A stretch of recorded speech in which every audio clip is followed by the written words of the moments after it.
የወደደ ልጆቹን የወደደ ሚስቱን ያከበረ ሰው የትም አደባባይ ላይ ቢወጣ ሞገስ ይኖረዋል፣ ተቀባይነት ይኖረዋል፣ ያሰበው ይሳካለታል። ሚስቱ መረቃ የላከችው ሰውና ሚስቱን አስከፍቶ አቢዩዝ አድርጎ የወጣ ሰው ይመስላል እንጂ ለጊዜው አይሆንም። ምክንያቱም የእግዚአብሔር ቃል ነው። እንደጀስ የሚል ነገር አነሳሽ በጣም እና እላለሁ አንዳንድ ጊዜ አሁን የሚነሱ ነገሮች ስላሉ ትዳር ሲነሳ ብዙ ጊዜ አሁን ወጣቱ ትውልድም ትዳርን እንዲፈራ በሁለቱም ጽንፍ ነው እንዲፈራ የተደረገው። በጣም መጥፎ ጎንም በጣም ጥሩ ጎንም ትዳርን እንዲፈራ ያደርጋልና እላለሁኝ ብዙ ጊዜ በቃ ሚስትም እኮ ባሏን መውደድና ማክበር አለባት። ትልቁን ኃላፊነት ግን ባል መውሰድ አለበት።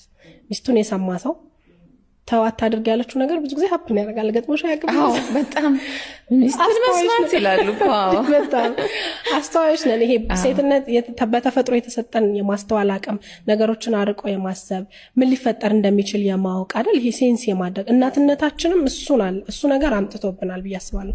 ተፈጥሯችን ይመስለኛልና ሊመጣ ያለውን ነገር በተወሰነ መንገድ ሴንስ እናደርገዋለን። መጥፎ ነገር ልብ ይነግረኛል ትያለሽና ሚስቱን የሰማ ወንድ ከሚስቱ ጋር የተስማማ ወንድ ባል የትም ቦታ ሄዶ ሰክሰስፉል መሆን ደግሞ ነገሮችን በተለያየ አቅጣጫና አይን